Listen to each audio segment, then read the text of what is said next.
Muy bien, de nuevo, 1541, se le llama Cerro Santa Lucía, en Picunche Cerro Huelén, que significa melancolía, tristeza, dolor. Aquí Pedro Valdivia instaló 2 baterías para la defensa de la incipiente ciudad de Santiago. Era un roquerío pelado bastante feo.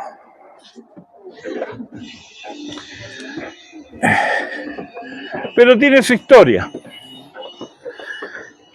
En 1834 pasó por aquí el naturalista inglés Darwin, que llegó a Chile a bordo de una goleta, la Beagle, y estuvo aquí y estuvo también en el Cerro Campana.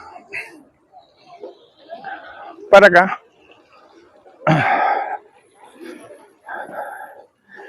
En 1849 se edificó aquí el primer observatorio astronómico de Chile. Y entre 1872 y 1874, esto fue remodelado por el intendente de aquel entonces, don Benjamín Vicuña Maquena.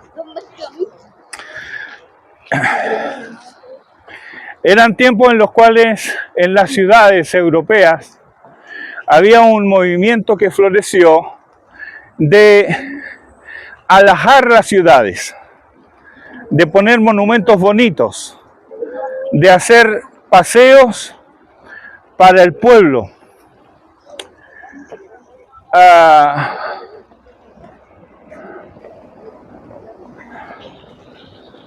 A Benjamín Vicuña Maquena le dijeron que estaba loco, que aquí eso no iba a resultar, que era un gastadero de plata inútil.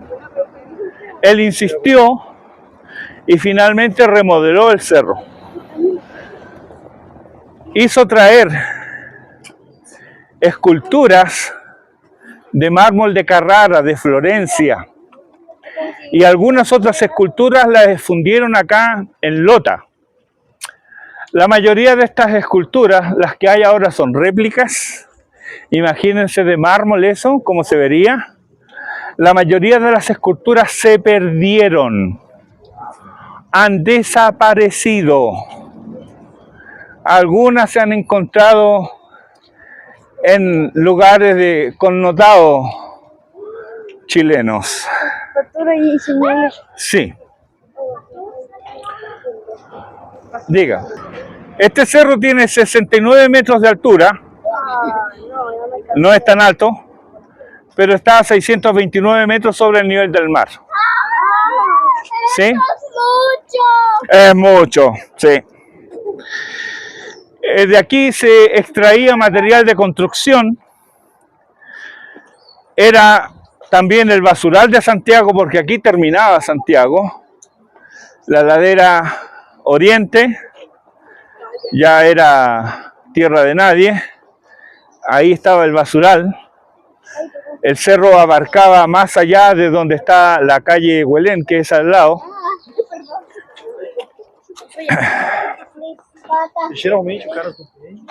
Y es ahí donde los primeros evangélicos de Santiago, que no tenían el dinero para transportar a sus deudos a Valparaíso, sepultaban a sus deudos, porque les era prohibido, no les era permitido sepultarlos en el cementerio católico, que es donde vamos a ir más tarde, que ahora se llama Cementerio General. En Valparaíso existía un cementerio para disidentes con un terreno comprado por el cónsul británico y un encargado de negocios de Estados Unidos. Ambos pusieron plata y al lado del Cerro Cárcel está el cementerio de disidentes en Valparaíso, que es desde 1825.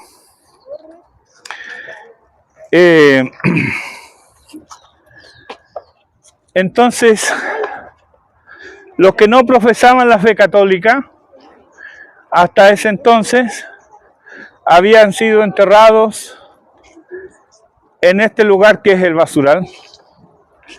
Y aquí tenemos la placa que mandó a hacer Benjamín Vicuña Maquena cuando exhumó los cadáveres, los que quedaban.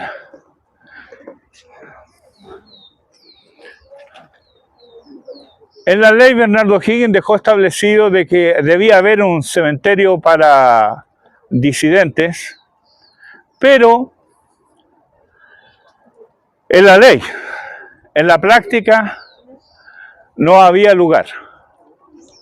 Había que hacerlo en las afueras de la ciudad, y los que tenían propiedades en las afueras, chacras, eran todos muy católicos, no iban a ceder terreno para un cementerio de herejes, y las propiedades que no eran de particulares eran de la Iglesia Católica, menos tampoco, incluido el cementerio. Esto cambió a partir de 1854, donde se hizo el patio de disidentes del cementerio general, y gracias a que se rompió relaciones diplomáticas con la Santa Sede, porque se le puso fin al patronato eclesiástico. ¿Qué era el patronato eclesiástico? Separó la iglesia del Estado, y eso recién fue en 1925. O sea, estamos hablando de un periodo en que la iglesia y el Estado se fundían en uno solo, en que el Estado sustentaba el culto católico. Y además, la Iglesia Católica, en virtud de la Constitución de 1833, artículo 5, decía que la religión oficial del Estado de Chile es la católica, apostólica y romana, con exclusión de cualquier otra. Anteriormente hubo un intento por parte de José Miguel Carrera en una constitución que él hizo, influenciado por Joel Poinsett, el cónsul americano en Chile, que hasta el día de hoy se discute si era presbiteriano o bautista, donde esa constitución decía que la religión oficial de Chile era apostólica y católica, y nada más. Entonces, los de la época, el arzobispo se dio cuenta de que faltaba la palabra romana, y dijo: por aquí nos quieren meter un gol, y dijo: no, no vale, y quedó así el artículo 5. Pero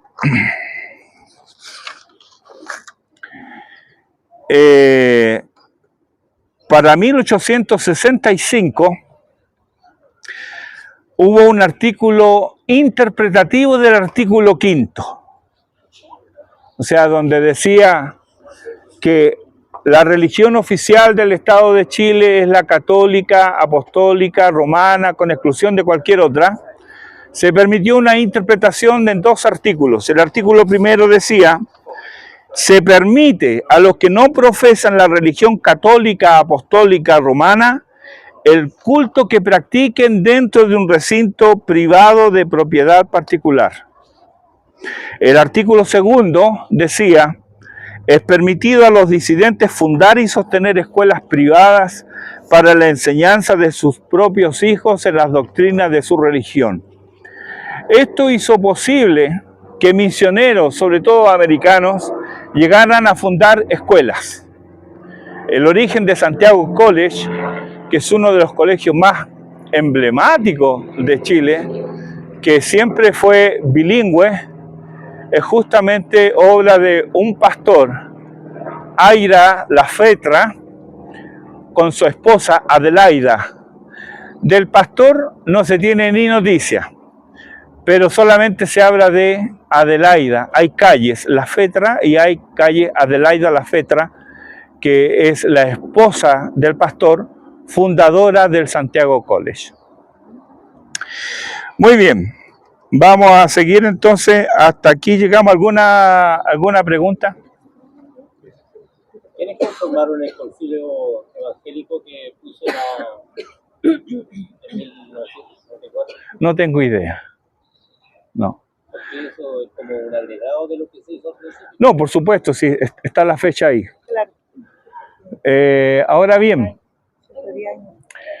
quiero que sepan que los que eran sepultados aquí trataban de ser sepultados en profundidad, pero era tanta la basura que los perros muchas veces lograban desenterrar cadáveres y no era infrecuente encontrar restos humanos corroídos por los perros. Eso era algo que pasaba. Entonces, los pocos restos que habían, Vicuña Maquena los mandó sacar y los trasladó a donde vamos a ir ahora, algunos de ellos. Algunos, la mayoría no eran identificables. Benjamín Vicuña Maquena se ganó las iras de la Iglesia Católica. Él mismo no era católico, él era anticlerical, era parte de un movimiento liberal que había en Chile por aquel entonces, y cuando murió no le permitieron ser enterrado en el cementerio general, y él está enterrado aquí en una cripta en el Santa Lucía. Benjamín Vicuña Maquena, un hombre tremendo. Un hombre tremendo. Y él hizo este pasaje. Las siglas que están abajo. Sí. Él mandó a poner eso con ese epitafio. A la memoria de los despatriados del cielo y de la tierra que en este sitio yacieron sepultados durante medio siglo, 1820, 1872. ¿Por qué 1820? Porque antes de 1820 no había ningún evangélico en Chile. El primero que llegó fue Diego Thompson, James Thompson en realidad, por pedido expreso de Bernardo Higgins, que lo conoció en Londres, y Bernardo Higgins quiso traerse a Joseph Lancaster. ¿Por qué? Porque ellos descubrieron de que si la independencia iba a calar en los habitantes de Chile, estos debían ser instruidos para no ser manipulados. Entonces, como menos del 10% de la población sabía leer y escribir, él quiso traerse lo mejor de Europa, que en ese momento era Lancaster en Inglaterra, con el método lancasteriano de enseñanza. El método lancasteriano era que el alumno más avanzado se ponía al frente de 12 y le enseñaba la lección. El maestro le enseñaba a los más aventajados y estos le enseñaban a su vez a los demás. Ese era el método lancasteriano. Entonces era económico y rápido. Claro, se enseñaba a leer y escribir y las operaciones básicas de matemática y parar de contar. Pero al menos eso era algo. Lancaster se lo llevó el gobierno de Estados Unidos a Estados Unidos. Y el que quedó y le recomendaron fue a James Thompson, era un bautista y de convicciones reformadas, y él llegó para aquí enseñar lo mismo que enseñaba Lancaster, el método lancasteriano de enseñanza, pero él enseñaba a leer con el Nuevo Testamento. Y trajo el Nuevo Testamento, que en ese momento era un Nuevo Testamento católico, pero no importa, con eso él enseñaba. Porque además de enseñar a leer y escribir, le enseñaba doctrinas básicas de la fe. Entonces, bueno, como no era católico, fue perseguido y fue expulsado de Chile y fue a parar a Perú. De Perú también lo expulsaron, siguió Colombia, Panamá, México. En México casi lo matan, pero en todas partes él fue regando escuelas. ¿Sí? Eso hizo don Bernardo Higgins con el primer evangélico que pisó territorio chileno. Posteriormente el otro fue, noten que ellos no venían en afán de predicar el evangelio. Aquí no se podía, ¿ya? Ellos venían por una razón, y la razón era, en el caso de Diego Thompson, la razón era enseñar, alfabetizar. Luego viene Joel Poinsett, pero él ya era cónsul del gobierno de Estados Unidos, tanto para Chile como para Argentina. Pero era representante del gobierno de Estados Unidos porque ya había muchos norteamericanos aquí haciendo negocio, porque iban a traer el ferrocarril, el telégrafo y los vapores. Entonces, en vista de eso, tenía que haber un encargado de negocio y por eso nombraron a Joel Poinsett, que llegó a Chile, hizo muy buena amistad con José Miguel Carrera. Las malas lenguas dice que también con Javiera Carrera, no nos vamos a meter ahí, pero él influenció. Y miren la influencia de Poinsett. Cuando lleguen a sus casas, busquen el escudo de Chile de la Patria Vieja. La Patria Vieja era Chile independiente antes del desastre de Rancagua. Había una bandera que no es la de ahora y había un escudo que no es el de ahora. En ese escudo hay una frase en latín que dice Post tenebras lux. ¿De dónde es ese lema? ¿De dónde? De Ginebra, de Ginebra, de Calvino. Ese lema estaba en el escudo de Chile de la Patria Vieja. Miren hasta dónde lo influenció. Tanto que cuando lo fusilaron en Mendoza a José Miguel Carrera, le trajeron un cura y él lo despidió, le dijo que no lo necesitaba. Le dijo, bueno, entonces besa la cruz e invoca a Cristo. Y la historia dice que él le dijo, no necesito a Cristo en los labios porque lo tengo en el corazón. Y se resistió a que le dieran la extrema unción. Eso habla de que este era un hombre que ya tenía convicciones firmes, que no era católico, y al haber sido influenciado por Joel Poinsett, lo más probable es que él haya llegado a la fe verdadera.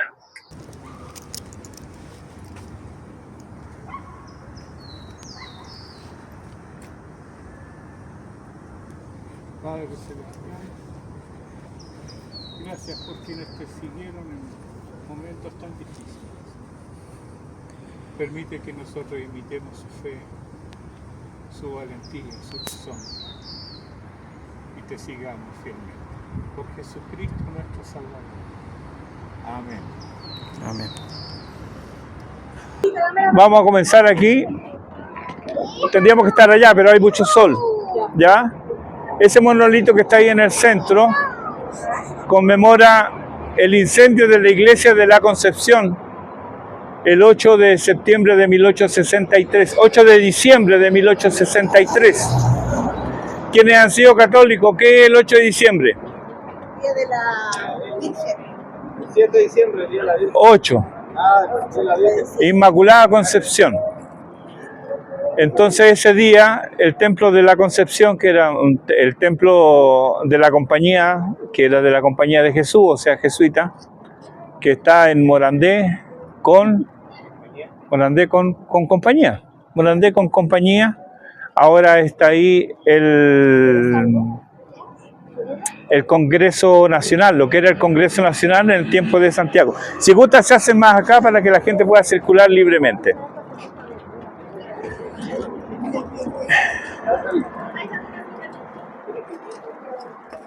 Ese monolito que está ahí, originalmente era, esa estatua de arriba es de hierro fundido, pero originalmente es mármol de Carrara.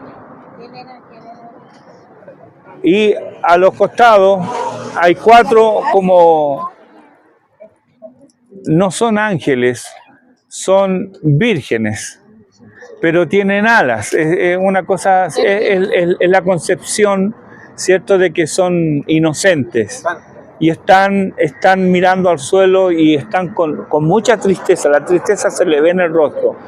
Hace 5 años atrás estaban ahí, pero eso fue vandalizado, como ustedes pueden ver. Habían placas de bronce que volaron. Lo mismo ha pasado adentro donde vamos a ir. O sea, el lumpen ha atacado la ciudad, no ha dejado tranquilo ni a los cementerios. ¿Qué pasó el 8 de diciembre? Yo aquí tengo un libro que es de la historiadora Sol Serrano, ¿Qué hacer con Dios en la República? Y ella describe, es la mejor descripción que hay del incendio de la iglesia de la Concepción, de la iglesia de la Compañía. Veamos primero qué era lo que pasaba ahí. Todos los sábados en la mañana y en la tarde organizaban misa cantada con preces, además de las novenas. Los católicos sabrán qué es eso. En 3 años habían dispuesto 252 funciones, todas con música y con velas que ardían entre 1 y 3 horas. La forma de culto, por romántica que fuera, adquirió expresiones barrocas locales que el capellán ya miraba con malos ojos porque la música era excesiva y los cantores demasiado ruidosos, especialmente en las noches en que se pulsaba el órgano y se entonaban cantos no siempre sagrados. ¿No podían los oficios solo rezarse? Los músicos eran muy caros y el alumbrado francamente suntuoso. La asociación pagaba la música y el templo las velas, pero el capellán debió reclamar ante el fiscal del arzobispado los 300 pesos que se le adeudaban. Obtuvo solo la mitad. El mayor gasto era en el mes de María, recién introducido en Chile por el rector del seminario, quien cambió la fecha francesa de mayo a diciembre, haciéndola coincidir no solo con la primavera, sino con el Día de la Purísima, o sea, el 8 de diciembre. El 8 de diciembre de 1863 fue un día martes, era el día de la Inmaculada Concepción y el aniversario de las Hijas de María, como se le llamaba a esta asociación piadosa. El arzobispo visitó el templo y se retiró cuando empezaban a llegar los primeros fieles a la plazoleta. Las puertas permanecieron cerradas hasta las 6 de la tarde, 2 horas antes de la misa, imagínense esto. El capellán las abrió con ayuda de la policía para evitar desmanes. La multitud se abalanzó y copó las naves. El capellán se retiró a su dormitorio cerca de la sacristía. Los 3 sacristanes iniciaron el largo proceso de iluminar el templo. Primero las arañas con velas de cera, luego los globos de aceite, las velas del altar mayor y de los laterales. Se decía que en uno había 3.000 velas encendidas y 400 en los otros, además de los 2.000 que colgaban desde el techo entre arañas y globos. Algunos creían que los globos eran de gas hidrógeno, pero no era así. El capellán no aceptó la proposición hecha por la compañía de gas 5 años antes para iluminar la iglesia y prefirió comprarle 1.200 globos para lámparas. En rigor, los combustibles autorizados para la liturgia eran aceite de oliva y cera de abeja, pero aquí se usaba parafina y grasa de vacuno. Es lo que hay. Tantas velas se prendieron que se llegó a decir que sumaban 20.000. A las 6:45, el sacristán encendió con su mecha los quemadores de la media luna que tenía a sus pies la imagen de la Virgen, representada como la Inmaculada Concepción, con su túnica blanca y su manto azul.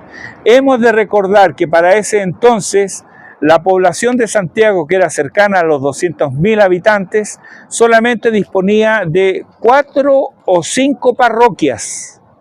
Y esta era una de las más importantes, ¿sí? Entonces era el único lugar donde el pueblo iba a expresar su devoción. Y especialmente el 8 de diciembre, las mujeres. Uno de los quemadores se abrió con exceso de presión y subió una llamarada de casi 1 metro. El sábado anterior había sucedido lo mismo, pero el sacristán solo bajó la llama. Dada la solemnidad de la función, esta vez había muchas flores de papel que decoraban la columna. La llama las alcanzó rápidamente, siguió hacia el lienzo pintado, de allí al altar y del altar, a través de las guirnaldas de flores en vertical hasta la cúpula. El templo era de madera y el incendio fue veloz. No todos los fieles se percataron. El altar mayor era apenas visible desde el fondo de la nave. Los primeros en salir fueron los hombres que estaban de pie cerca de la puerta lateral que les estaba asignada. La mayoría que pudo arrancar lo hizo por las puertas de la sacristía. Las otras se obstruyeron. No es claro qué pasó con las puertas. Unos decían que los policías y mirones de la plazoleta, creyendo que arrancaban de un terremoto, presionaron a los fieles hacia adentro para tranquilizarlos y demoraron la salida. Más razonable es creer que las puertas estaban cerradas para mantener la acústica y que se atascaron porque se abrían hacia adentro y no hacia afuera. Las construcciones hasta ese entonces eran de esa manera. Las puertas se abrían hacia adentro, ¿sí? Y además recordemos que no había sistema de amplificación, entonces había que cuidar la acústica, por lo tanto es razonable que las puertas estuvieran cerradas. Sin embargo, el principal motivo de la obstrucción fueron los mismos fieles. Las iglesias, noten esto, no tenían sillas ni bancos y las mujeres se sentaban sobre tapetes. Esta costumbre todavía está en el sur del Perú, en el Alto Perú, todavía las mujeres, aún en iglesias evangélicas, se sientan en tapetes. El piso era desnivelado y al tratar de correr con vestidos pesados de terciopelos y encajes, en aguas de gran ruedo y mantos largos, se tropezaron con personas semitendidas.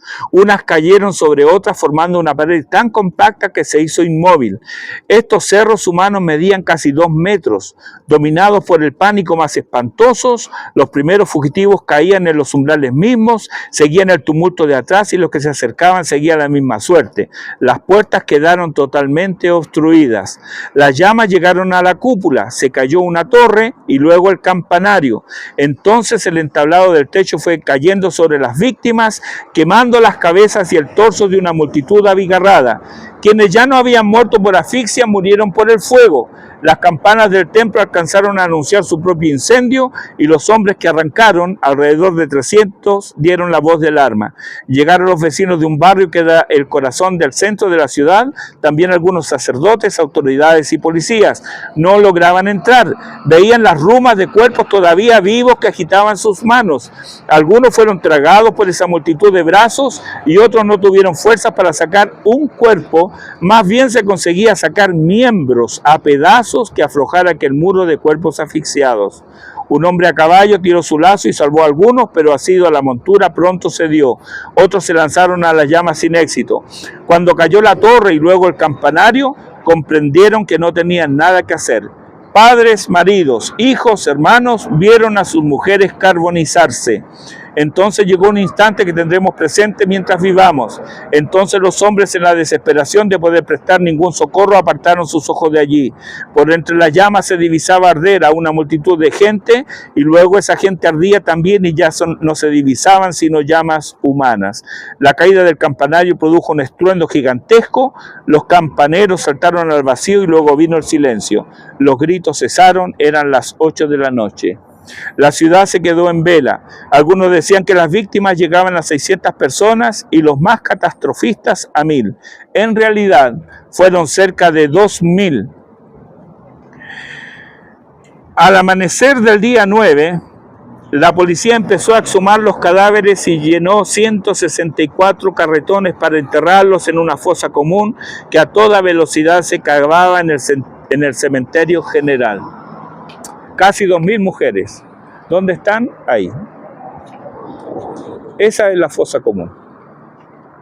Todo ese redondel es la fosa común donde hay 2000 mujeres aproximadamente que no se pudo identificar. Atrás de ese muro, ¿no? Aquí, No, en aquí, la cúpula esa. aquí. ¿Dónde está? ¿Dónde está? Sí. Pero abajo de la tierra. Ah, Sí. todo eso es una fosa común.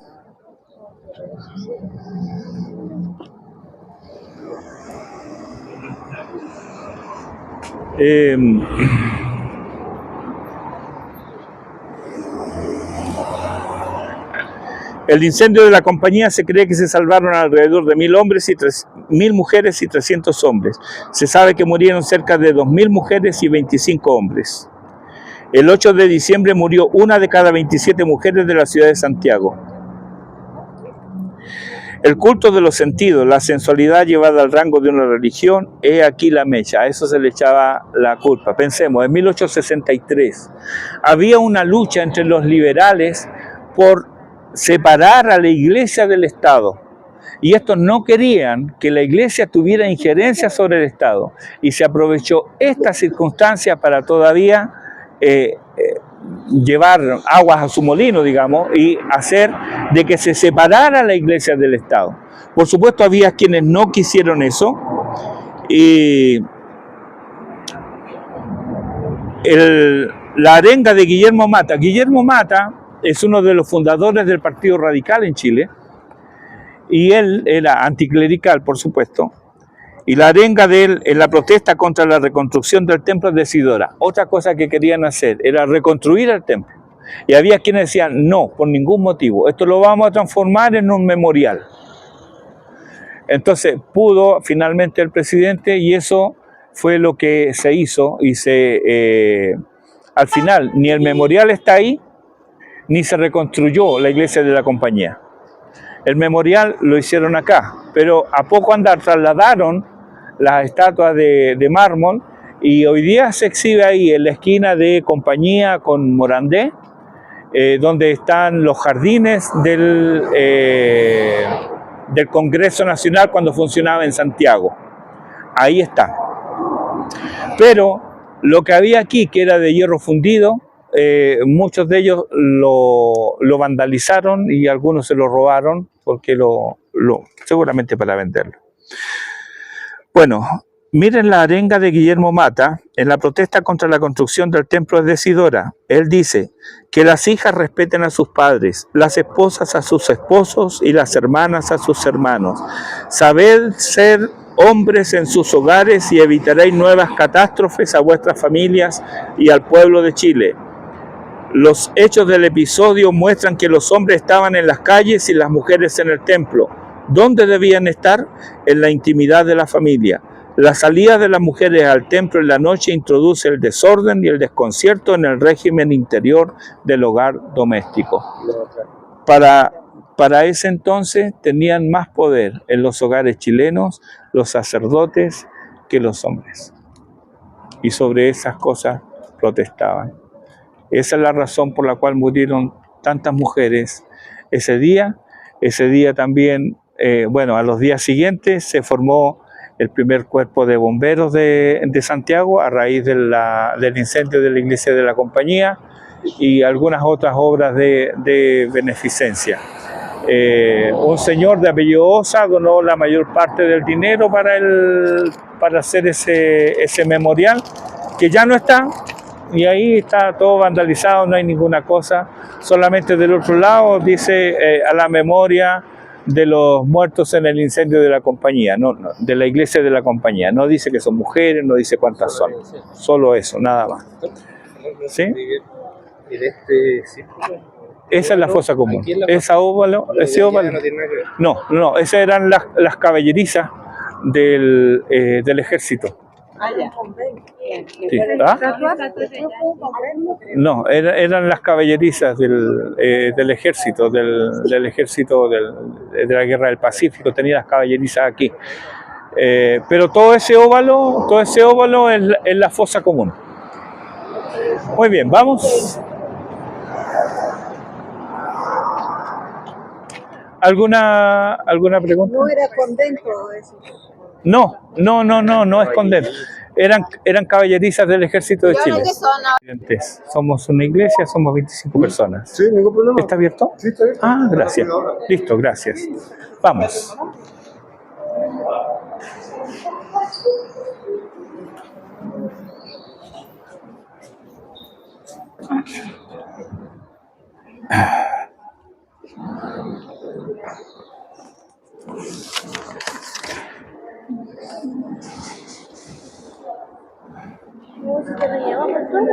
No.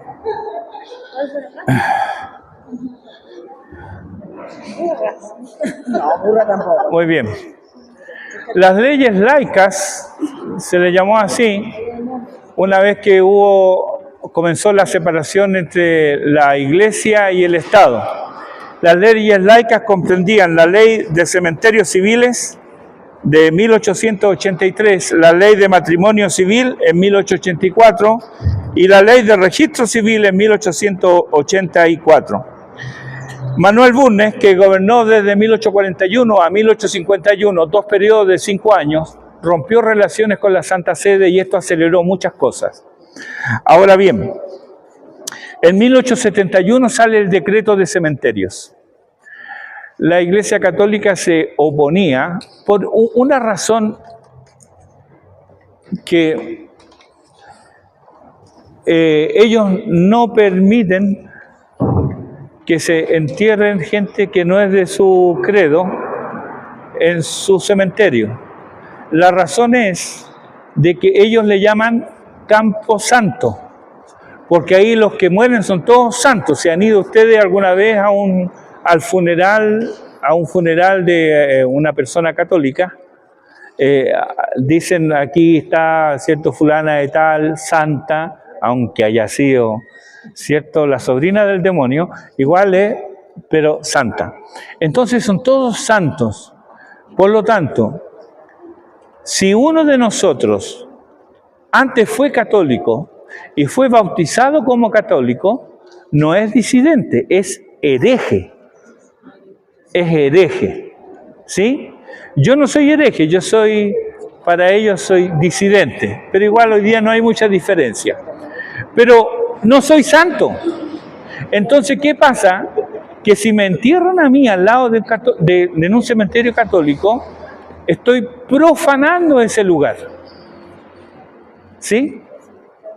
Entonces, obviamente, se va a hacer un problema para la resurrección, según ellos. ¿Ya? Entonces, ellos no querían por ningún motivo que se enterraran aquí gente que no era católica. Entonces, Manuel Bulnes finalmente sacaron la ley del cementerio y presionó para que se dieran un terreno para hacer un cementerio para los disidentes herejes y suicidas. Ese terreno finalmente se lo sacaron al Hospital San José, que en esos años era el leprosario. Había lepra. Era el leprosario y era el basural del leprosario. Y a ese terreno se dio para que entierren ahí. Estaban enterrados en un basural clandestino en la parte oriente del Cerro Santa Lucía, y ahora estaban autorizados a ser enterrados en un basural del leprosario. Ese fue el cambio. ¿Sí? Sí. Y además de eso, Manuel Bulnes, y tenía que tener otra entrada, y Manuel Bulnes dijo, por ninguna razón. Entran todos por el mismo lugar. Así que esta es la entrada para que nosotros vayamos vamos por ahí, al patio de disidentes número 1. Hermano pastor, quiero agregar. Sí. En un agregado en el Perú hay un cementerio ¿Ya? que se llama Camposanto, ¿Ya? que son también de los católicos. Sí. Sí. Y ahí creo que no permite también, que se entierren los evangélicos, porque, No. según dicen los católicos. Porque es Camposanto. Ajá, Camposanto. Nosotros no usamos esa expresión. Nosotros decimos, ¿cómo decimos? Cementerio. ¿Qué significa cementerio? Dormitorio significa. Comenterion en griego es dormitorio, lugar donde se duerme. Por eso que el apóstol Pablo, imitando a los profetas de Israel y al salmista, hablan cuando mueren, dice, y durmió con sus padres. ¿Sí? Una referencia eufemística a la muerte. ¿Sí? Entonces nosotros no tenemos ningún problema, esto es el cementerio. Para algunos será el camposanto. ¿Ya? Pero nosotros es el cementerio. Muy bien, y esta es la entrada al patio de disidentes. Esto era el basural del leprosario, Hospital San José. La condición que pusieron era que debía haber un muro de separación, porque no hacer que las almas de un lado se pasen para el otro. Entonces, las cosas tenían que ser ordenadas. Un muro de separación de 7 metros de alto por 3 de ancho. ¿Que a alguien se le ocurrió? No, eso está en el derecho canónico. Y por eso estos tienen 7 metros de alto y 3 metros de ancho. Claro que entre nosotros, a los que los pusieron aquí, les vendieron la pomada. porque estos no están a 3 metros de distancia. Así que capaz que reciben influencia del otro lado. ¿Ya? Esto es, durante la semana esto normalmente está cerrado con llave porque lo han vandalizado. Sí, ya se van a dar cuenta, hay una tumba judía que yo recuerdo que tenía todas sus letras en bronce, no hay ni una ahora. Y faltan también algunos adornos de mármol, muy lindo, todo eso desapareció. Muy bien, entonces entramos. Esto solamente aquí se ve así, pero para allá está feo, descuidado, porque el alcalde es de una ideología que... Bueno, entonces aquí tenemos... No, esto quedó lleno en 1883, ya no había más terreno, y los que entierran aquí después de ese tiempo son aquellos que tienen... Algunos los pasaron para acá. Muy bien, y aquí tenemos al culpable de que en Chile nos digan canutos. Juan Canuto. Por eso, dame 3. David.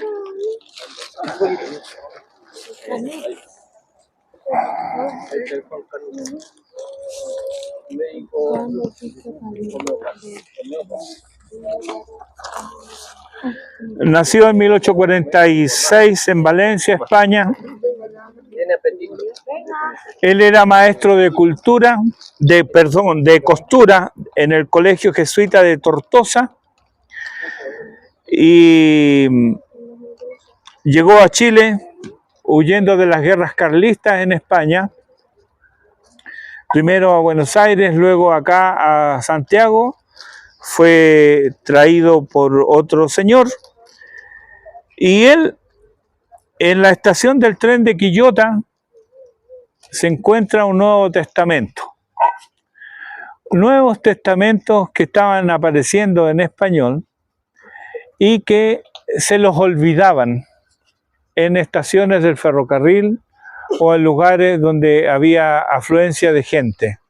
Se cree que esto lo dejó este señor MacLean, Robert MacLean. Hizo contacto con él en 1880, él era presbiteriano, se hizo presbiteriano, pero su conversión fue tal que él comenzó, si gusta, pónganse a la sombra. Ahí.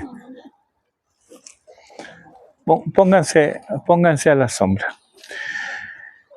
Él se convirtió y su conversión fue tal que él quiso dar a conocer el Evangelio y siempre comenzaba con las palabras que están escritas ahí. Os vengo a anunciar un maravilloso mensaje, una maravillosa noticia. Él iba a las misas, se sentaba atrás y escuchaba lo que decía el señor cura. Cuando el señor cura decía algo que era correcto, él de atrás decía, así es. Y cuando el cura salía con algo, él decía, aquí se equivocó el señor cura. Y lo decía fuerte. Salía de la iglesia, ya la gente lo miraba, él salía de la iglesia, se ponía afuera y le decía, si usted tiene alguna duda, alguna pregunta, alguna consulta, nosotros nos reunimos a metros de aquí en un salón donde se le puede explicar el Evangelio y lo que realmente dijo nuestro Señor Jesucristo. Así invitaba a él, o sea, era un tipo que no se arredraba, él no tenía miedo y era un tiempo en el cual no estaba permitida la predicación. En 1888, los presbiterianos, cuando llegaron, ellos tuvieron la idea, recuerden que el primero que llegó fue Joel Poinsett, cónsul norteamericano, y llegó a la élite. Entonces ellos tenían la idea de pasar desapercibido, volando bajo, no llamar mucho la atención, y no se le podía pedir esto a Juan Bautista Canut. Él llamaba la atención. Lo amenazaron de muerte. Él se casó acá en Chile, tuvo hijos, lo amenazaron a él, a su esposa y a sus hijos. Los apedrearon muchas veces el lugar donde él vivía. Y finalmente, él en 1888 conoce a William Taylor, un evangelista norteamericano que era de la iglesia metodista episcopal. 2 años más tarde ya es obispo de la metodista episcopal, y ante las amenazas de muerte le dicen: mira, no estés en las ciudades principales, ándate al interior, para salvaguardar su vida. Pero resulta que él, al alejarse de la ciudad, en cada ciudad donde llegó, fundó una congregación.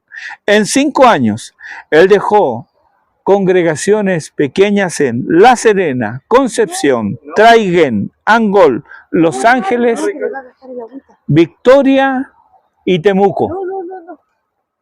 ¿Sí?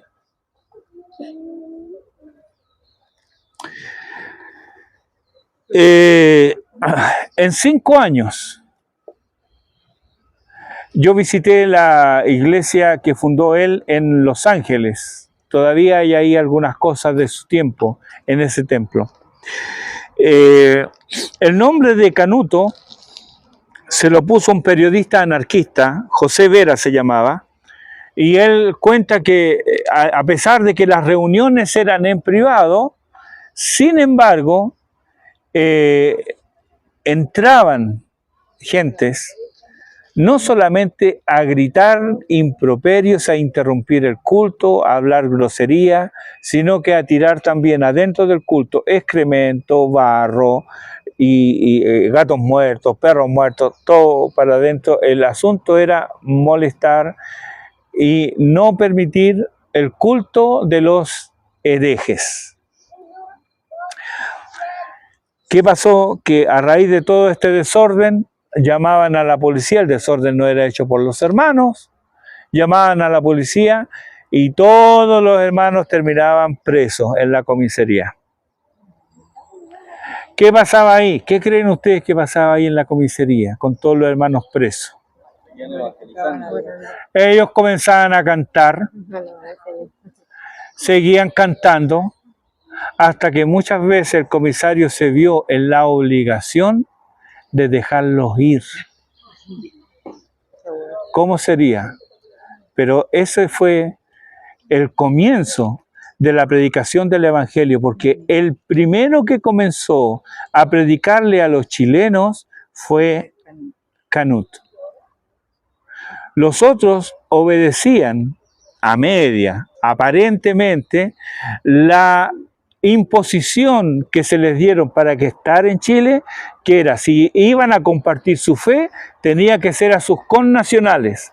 O sea, un norteamericano podía hablarle a otro norteamericano, un inglés a otro inglés, pero en sus cultos, que ya en el sur, a partir de 1850 más o menos, y un poco más, ya se reunían alemanes en un culto luterano, en Valparaíso en un culto anglicano, y también en cultos congregacionalistas en Valparaíso y aquí en Santiago.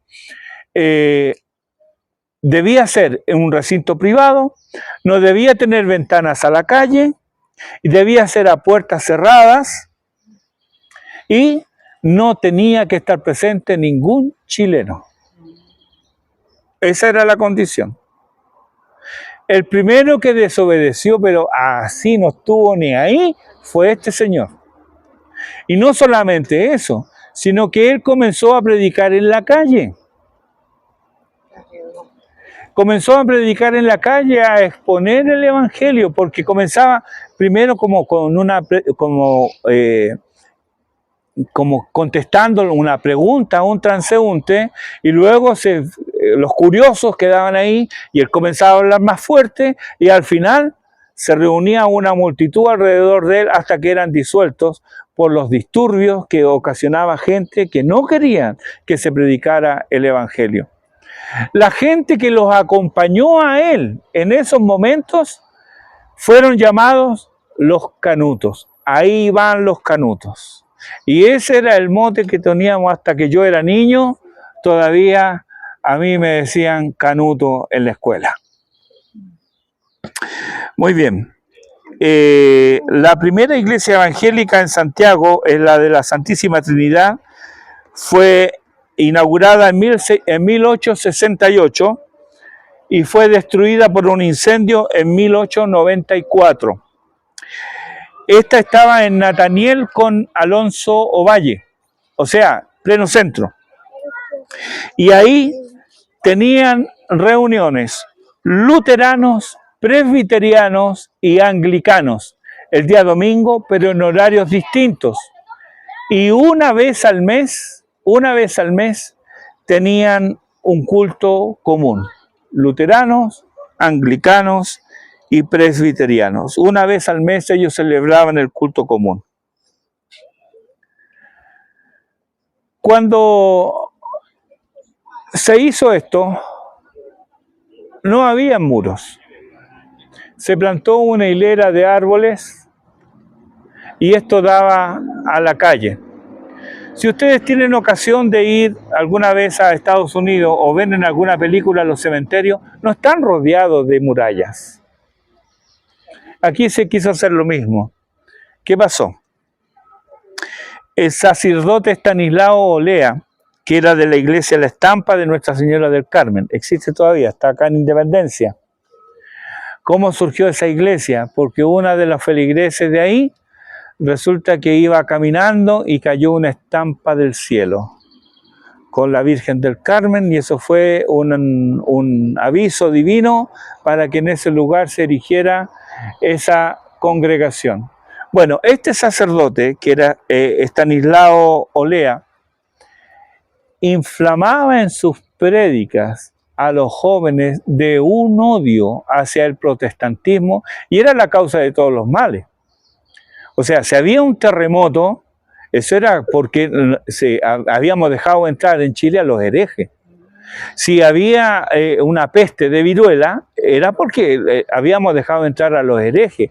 Esto pasó acá, pero pasó en Europa también y pasó en Estados Unidos, en todas partes. La superstición hace de la suya cuando la ignorancia prima. Entonces, ¿qué pasó? Que jóvenes de esa iglesia venían acá, no más caer el sol, y sacaban los cuerpos con sus mortajas y los desparramaban en la calle. Los perros daban cuenta de eso. Entonces, ¿qué pasó? Tuvieron que poner guardias armados, rondines, para cuidar a los muertos.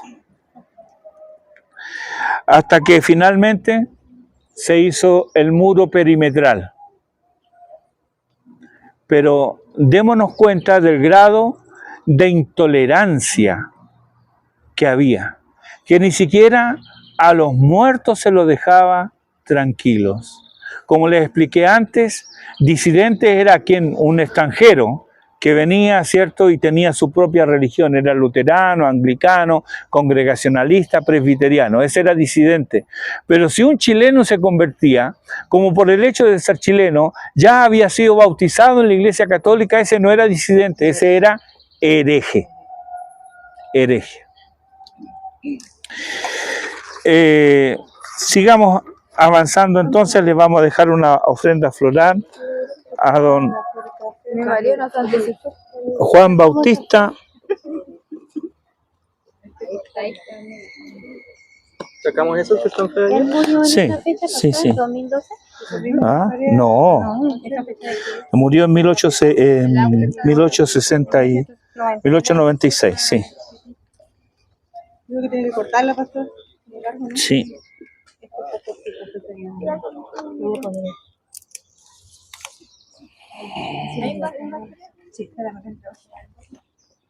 Ahí está.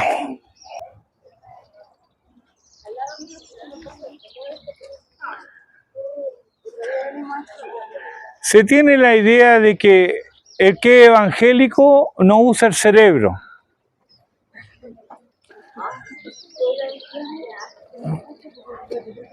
Nada más lejos de la verdad. Porque justamente fueron los evangélicos quienes empezaron primero a alfabetizar. La ciencia va de la mano también de el evangelio. Aquí yace Gustavo Heyermann, nació en 1834 y falleció en Chile en 1911. Construyó el primer submarino que surcó las aguas del Pacífico el 21 de abril de 1863 para honor suyo y de Chile. Un ingeniero, un inventor, un profesor. Este fue Gustavo Heyermann, un creyente. Los padres de la ciencia son... Los padres de la ciencia, en física, en química, son evangélicos, en botánica son evangélicos. Entonces, no permitan que le digan, niños, no permitan que le digan que por ser evangélicos, que son tontos, que no son inteligentes. No, justamente aquí tenemos, en este lugar, tenemos evidencia que nosotros podemos ver. Podemos ver de gente que usaba su cerebro para ver las obras de Dios. Vamos a ver un epitafio muy bonito más allá también, donde se nos invita a eso. ¿Sí? ¿Sí? Sí, vamos a dejarle...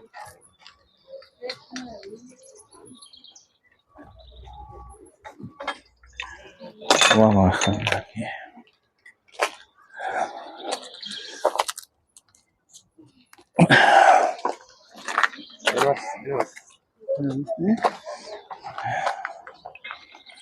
Del sol. Acompáñame a admirar la inmensidad del cielo. Acompáñame a admirar la grandeza de Dios. Qué bonito. Esto es esto es judío. Esto es lo que yo les digo. Todo eso eran letras de bronce. Todas esas. Todo eso.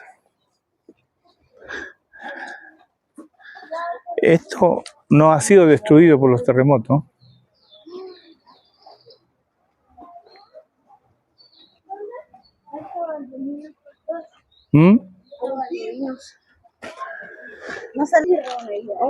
Este es un hombre recordado solamente por los presbiterianos. El Seminario Teológico Presbiteriano, no pasa. El Seminario Teológico Presbiteriano se llama José Manuel Ibáñez Guzmán. Este hombre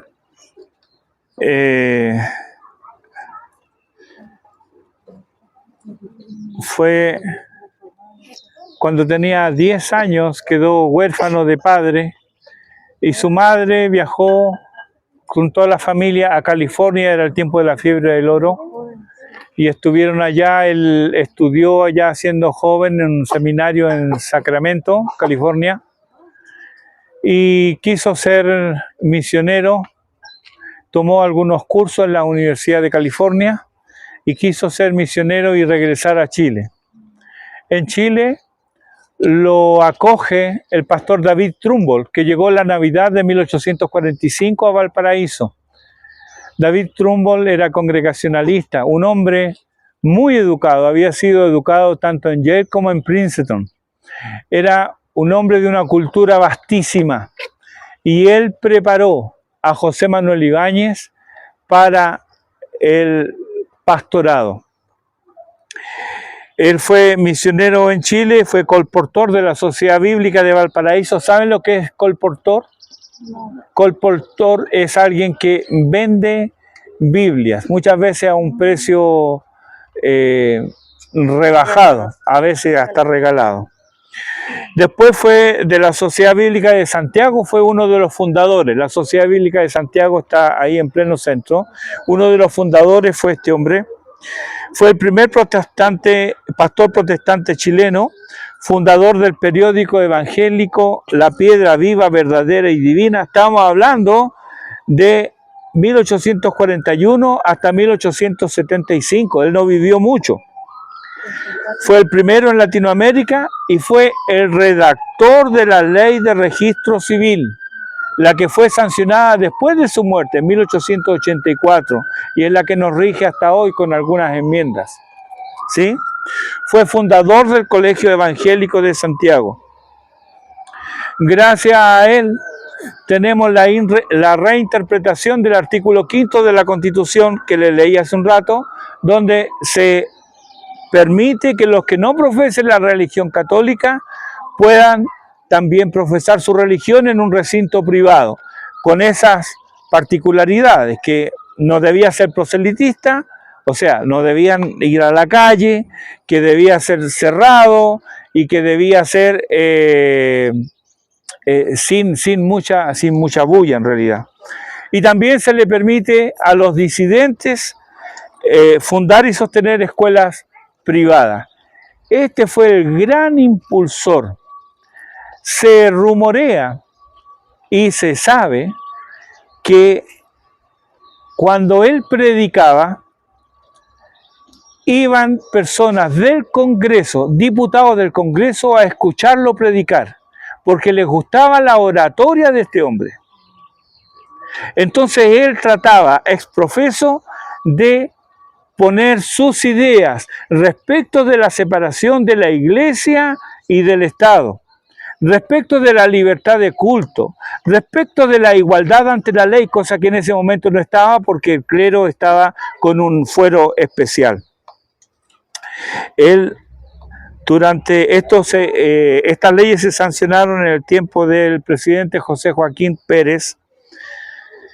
Él escribe en 1874, dice: ¿qué son los ferrocarriles, telégrafos y vapores al lado de la regeneración moral y espiritual de un pueblo?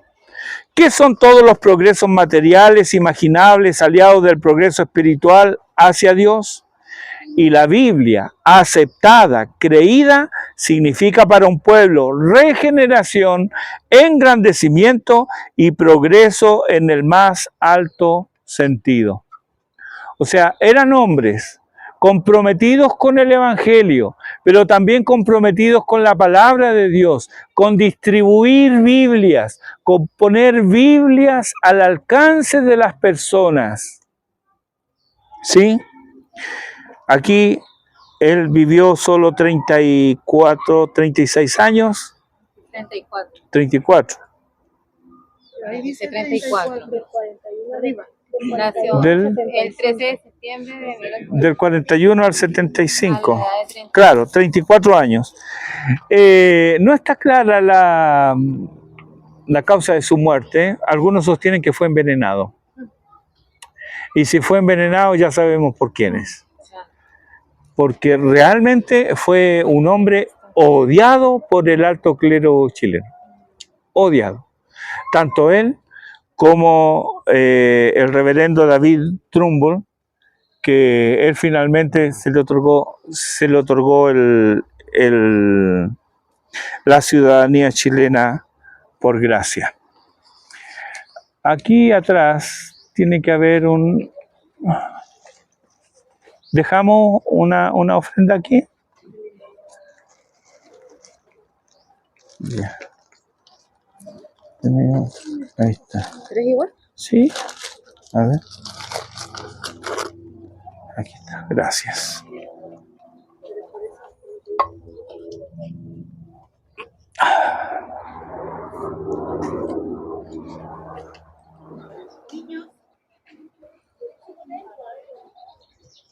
Estas son tumbas muy antiguas en iglesias de Estados Unidos, iglesias antiguas, en sus patios hay de ese tipo de tumbas con esas lápidas. Sí, sí, y unas más chiquitas también. Estas son perpetuas, están por siempre. Sí, ¿no? sí. Arturo Villarroel, su padre era Emiliano, un empresario maderero, y su madre se llamaba Catalina. Ella era irlandesa, pero estaba afincada en Estados Unidos. Arturo Villarroel nació en una goleta. como presagiando que él no iba a tener los pies en la tierra, iba a andar en cualquier lado. Además de eso, fue instruido en la fe por su madre, que era una devota calvinista. Él estudia en Valparaíso, hace sus primeras letras de leer y escribir. Y en Lima, en 1851, o sea, tenía 12 años cuando lo llevan a Lima para estudiar. 12 años. Ahí conoce a Francisco Bilbao. Francisco Bilbao, uno de los líderes de la República Liberal aquí en Chile, en el siglo XIX.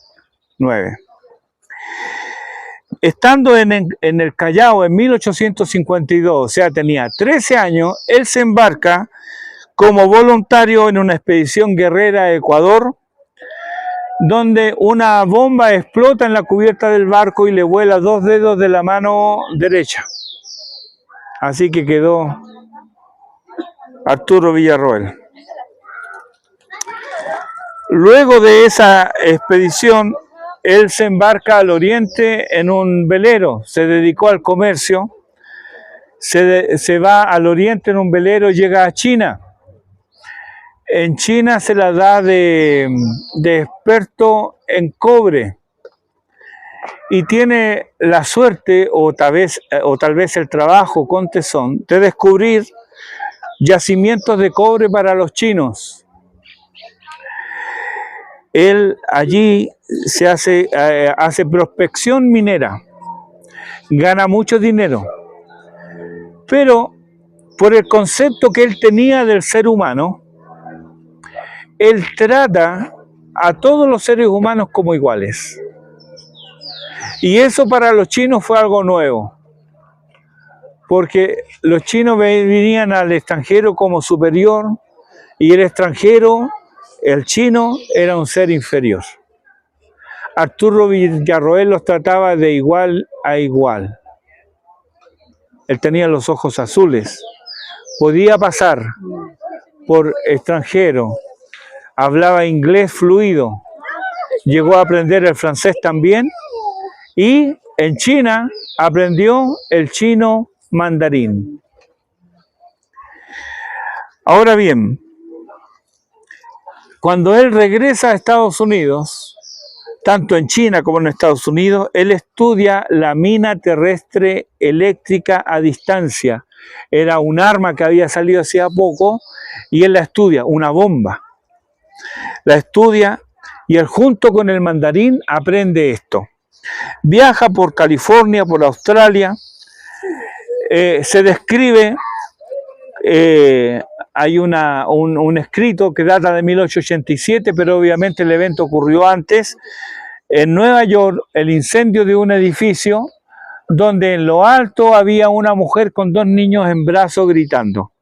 La gente miraba, no se atrevían a entrar y él pidió unas telas, las empapó con agua y llevó otra tela, se envolvió en una y subió, y cuando ya la gente pensaba que no había caso, aparece él con la mujer y con los 2 niños y desaparece. La prensa lo ubica y obviamente esto le valió fama y seguramente también algo de fortuna porque son generosos en ese aspecto. En el año 61 él regresa a Chile.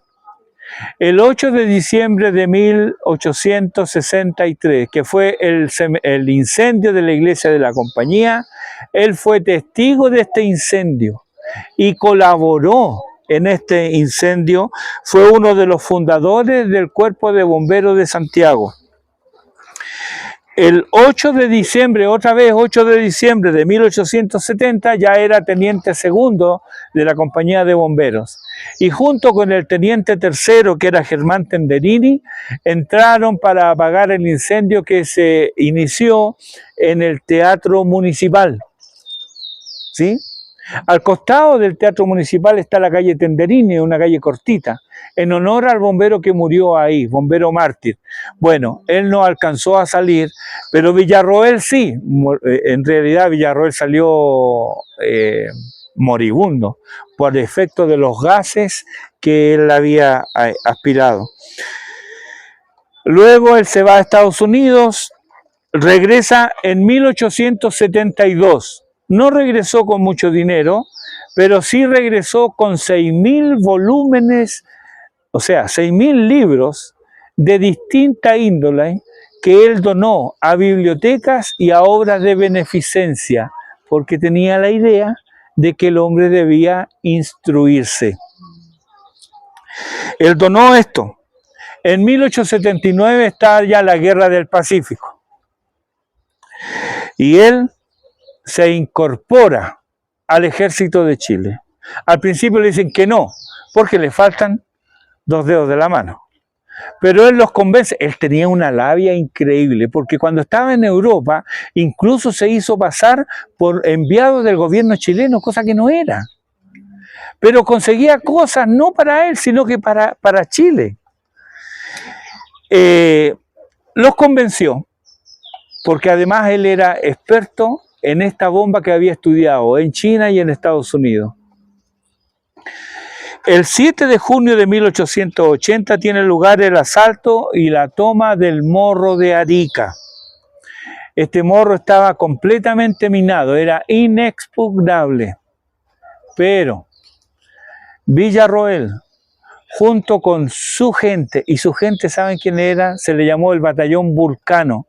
Estaba compuesto en su mayoría por chinos que eran esclavos de las haciendas peruanas en Perú.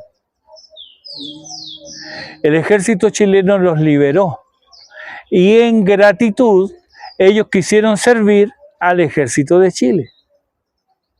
Por supuesto no lo usaron en cosas de la primera línea ni nada, porque estaban muy desnutridos, estaban en muy malas condiciones, pero resulta que se encontraron con 2 personas que hablaban su idioma. Uno era Patricio Lynch, un marino, que él estuvo al servicio de la Armada de Inglaterra en la Guerra del Opio en China. Hablaba chino, mandarín. Y Arturo Villarroel sabía también chino mandarín, pero además de eso, él era cristiano y los trataba también con deferencia, como seres humanos. Entonces lo quisieron mucho y fueron a todas con él. Bueno, él con este grupo de chinos desminó el morro para que el general Pedro Lagos llegara y en 45 minutos tomaran el morro de Arica.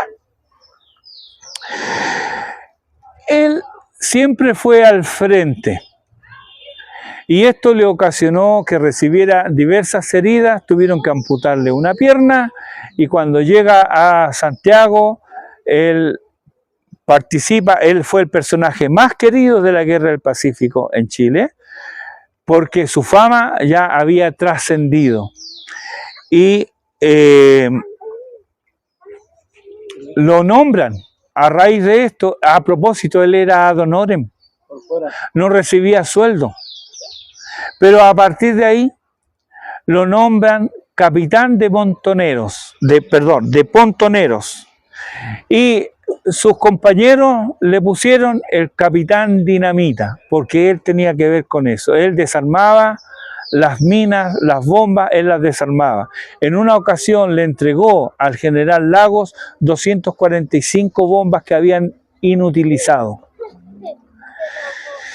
El capitán dinamita, pero cuando él marchaba con el ejército por Santiago, el pueblo lo ascendió y le llamaron General Dinamita. General Dinamita. No obstante ello, el favor del pueblo y lo bien que había hecho, sin embargo tuvo el pago de Chile, murió pobre, enfermo, lisiado y olvidado.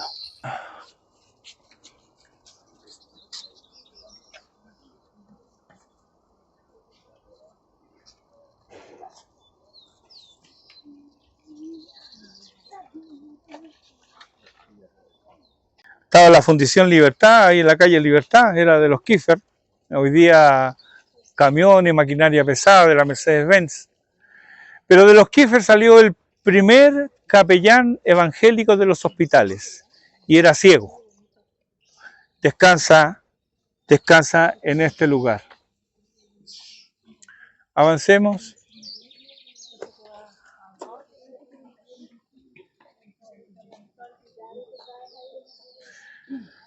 Aquí está la familia Filippi, oriundos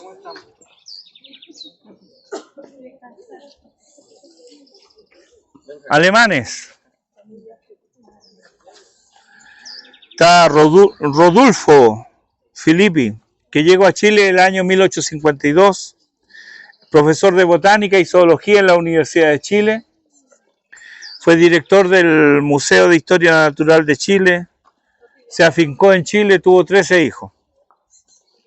Su hermano, Bernardo Filippi, había llegado antes.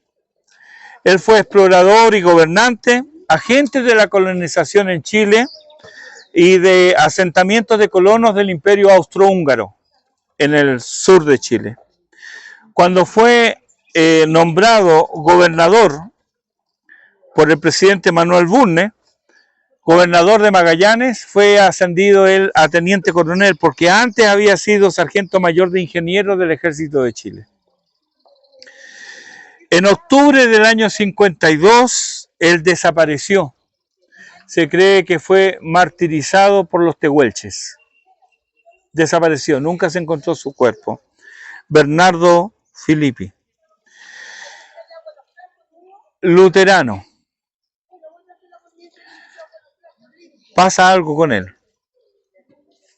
Siendo él agente de colonización y gobernador de Magallanes, fundan el fuerte Bulnes en compañía de un inglés que se llama John William Wilson. John Williams se cambió. Él llegó a bordo de un bergantín que compró, el gobierno de Chile le compró a Inglaterra, el Lucy. Y el Lucy le cambiaron el nombre y acá en Chile se llamó Galvarino. Y él era marinero nada más. Pero aquí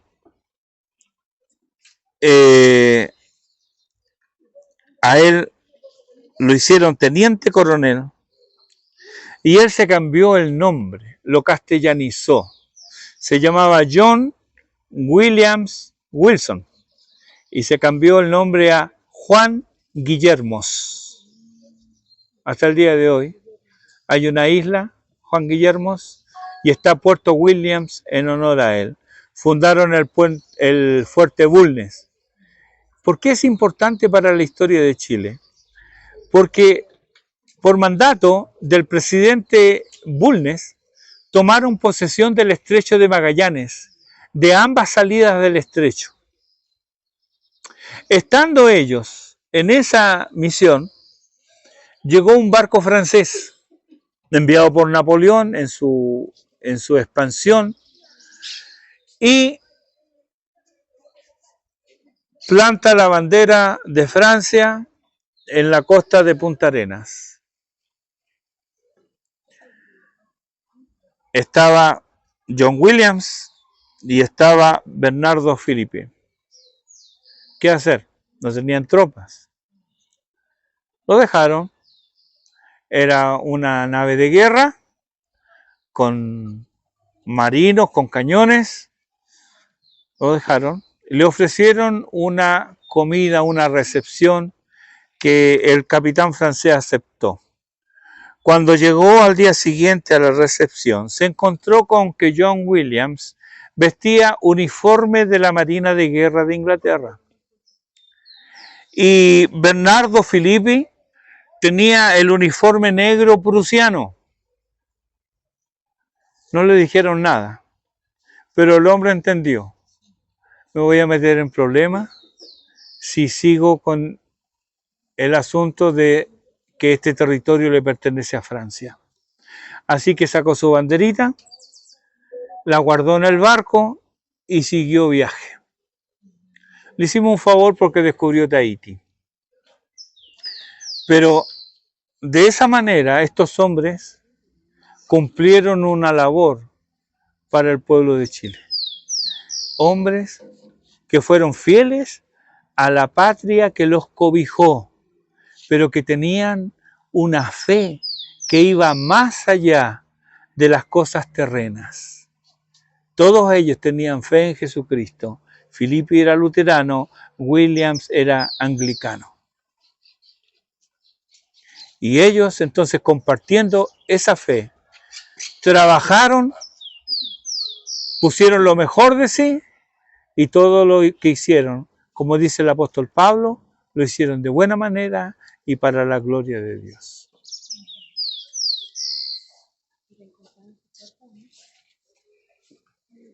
El cuerpo de Bernardo Filippi no se encontró nunca.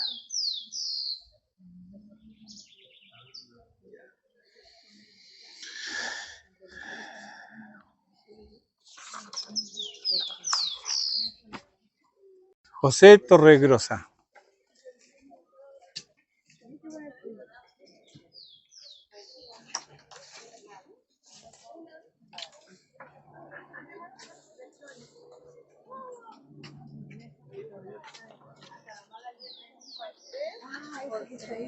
Sí. Misionero, educador y pastor en Chile y en Argentina. Murió en el año 1918. La vida de él era de una familia muy católica en España, en Alcoy, Alicante. Cuando, a causa del asma que él padecía, junto con su hermano, lo llevaron a un lugar para que pudiera curarse, y lo llevaron a Gibraltar. En Gibraltar, que no era territorio español, sino que era territorio británico, él escucha por primera vez el Evangelio. No se convierte ahí. Se convierte más tarde escuchando la conversación de un converso judío a la fe cristiana. Porque cuando le pregunta, él era un delegado del ayuntamiento municipal, y le preguntan a este hombre qué bienes él poseía, y él dijo que era muy rico. Dijo, bueno, pero ¿cuáles son sus propiedades? No, yo aquí en la tierra no tengo nada. Todos mis tesoros están en el cielo. Y eso a él lo impactó. Lo impactó de tal manera que luego de la muerte de su padre, él comenzó a hacer preguntas incómodas, hasta que los sacerdotes dijeron, este niño está loco. Lo internaron en un manicomio del cual se arrancó. Llegó a Buenos Aires ya convertido. De Buenos Aires pasa a Santiago y la iglesia metodista se afilia a la iglesia metodista y lo convierten en pastor, y finalmente él en todos los lugares que aparece ahí, fíjense, La Serena, Quillota, Limache, Calera, Yayay, Angol, Victoria, Pailahueque, Perquén, Copúa, Los Ángeles y Mulchen. Ese fue su ministerio pastoral. Él, estando en Quillota, creo que todavía está el lugar que compraron, y ahí está la iglesia Pinto, no me acuerdo si 95 o 65, en Quillota. A ese lugar iban exclusivamente a molestarlo. Pero molestarlo no que, a ver, con groserías, a pedradas, le tiraban barro y toda suerte de cosas al templo para que dejara de predicar.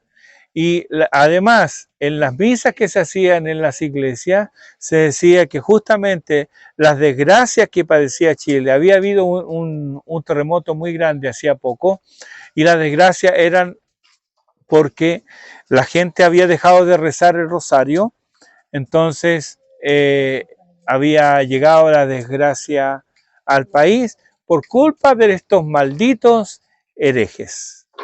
Entonces, quienes molestaban y quienes hacían todos estos desastres a los primeros hermanos, en realidad ellos creían que estaban haciendo algo bueno. Creían que estaban haciendo algo bueno. De esa manera, ellos persiguieron la fe. Justamente, él se convierte en 1876 y en 1883 comienza a predicar en Valencia, es perseguido y se traslada entonces a Buenos Aires, Argentina, y de ahí llega a Santiago de Chile. José Torregrosa. Él comienza un tipo de predicación porque, mire, Canut predicaba en las esquinas de las calles, pero de la ciudad. Pero él se fue a meter a los lugares más peligrosos del lugar donde fuera. Él se iba a los lugares más peligrosos, donde había delincuencia, prostitución, había alcoholismo, y ahí él iba a predicar. Y a todos les hablaba como en realidad, como lo que son. Hombres y mujeres hechos a la imagen de Dios, con una imagen distorsionada por el pecado, pero él les decía que eran amados a los ojos de Dios, que debían volverse al hijito, los trataba de hijitos. Uno de los que se convirtió era el pastor, que fue pastor después, Víctor Pavés, que fue pastor de la segunda iglesia metodista de Santiago de Sargento Aldea, que después pasó a llamarse Iglesia Evangélica Pentecostal. Y cuando él murió, quien estaba al lado de él fue Víctor Pavés, ya era pastor de la Iglesia Evangélica Pentecostal. Estos son de la metodista episcopal, esto es antes de la división. Pero él vivió eso, porque él murió en el año 1918, y el avivamiento pentecostal en Chile fue en 1909, y ahí fue la división, 1909-1910 nace la Iglesia Metodista Pentecostal. Pero él nunca tuvo palabras de odio ni de rencor para aquellos hermanos que se fueron, jamás. Siempre fueron sus hermanos. Hay mucho que aprender de estos hombres.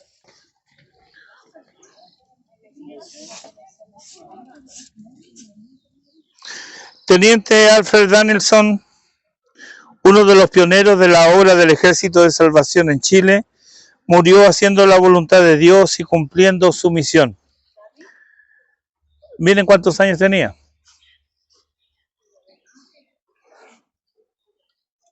¿Qué edad tenía?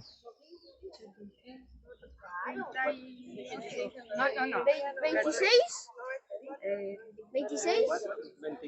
24 años. 24 años tenía. Era un joven danés que se convirtió al Evangelio, y en el Ejército de Salvación él quiso venir a América Latina y llegó a Chile. Él contrajo aquí la tuberculosis porque se puso a trabajar con ebrios en la calle San Diego. Normalmente el alcoholismo estaba asociado en aquellos años con las enfermedades del pulmón, con la tuberculosis. Y él contrajo la enfermedad ahí y murió muy jovencito. Era joven, era de buena posición, pero él quiso servir al Señor y murió sirviendo al Señor.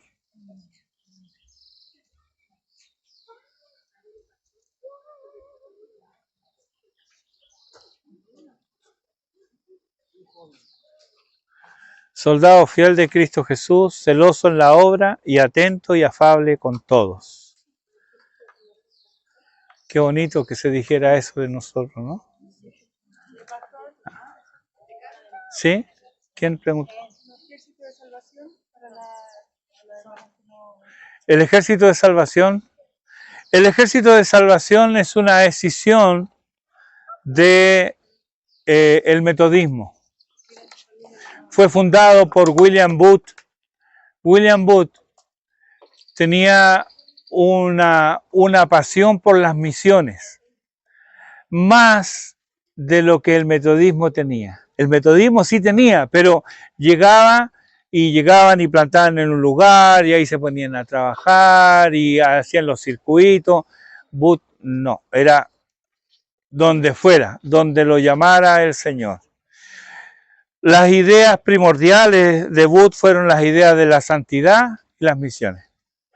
Eran dos características del Ejército de Salvación de aquel entonces. Y dentro de esta característica era la obra social. Entonces ellos fundaron orfanatorios, se encargaron de mujeres que estaban solas, casas para mujeres que querían dejar la prostitución, para enfermos ya desahuciados, los últimos cuidados. Todo eso se abocó a hacer el Ejército de Salvación. Y permanece hasta el día de hoy. En Estados Unidos sigue siendo muy fuerte. Tienen lugares donde la gente va a donar ropa y muebles y ellos la revenden a un precio pero que es ínfimo por no regalarlo, pero siempre es así, son ellos los que acuden siempre para las desgracias con distintos tipos de aprovisionamiento. Bueno, en Estados Unidos hay una cultura de la donación y los del Ejército de Salvación son parte de eso nada más. Sí. Yo sé que ellos hacían una ayuda social a las personas y así predicaban. Ah, sí, sí. Ellos hacían un énfasis más en la obra social. Sí, así es. Y así esa forma tenemos una forma de predicar. Sí, sí, sí. Y se llama ejército porque ellos visten uniforme y tienen grado. Entonces los que recién llegan ya son distintos a un teniente, a un capitán, a un general. Eso, hoy día está muy desdibujada la fe en muchas de estas denominaciones. Si estos hombres vivieran hoy estarían escandalizados. Tanto los luteranos que hay aquí, como los presbiterianos, los anglicanos, los del Ejército de Salvación, estarían escandalizados por la situación del Evangelio hoy día, no solamente en nuestro país, sino que en el mundo. O sea, las denominaciones, hoy día las denominaciones históricas, a lo malo le han dicho bueno y a lo bueno le han dicho malo. Entonces Dios tenga misericordia y nos conceda a nosotros ser fieles testigos. Porque un día nosotros vamos a estar ahí. Como se leía en el epitafio de José Torregrosa, sus obras le siguen. ¿Qué obras nos seguirán a nosotros? Debemos preguntarnos eso. Porque ninguno de nosotros va a quedar para semilla. Todos vamos a llegar ahí.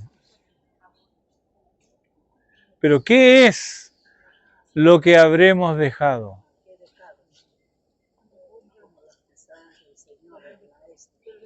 ¿Qué es lo que habremos dejado? Solo Cristo permanece para siempre.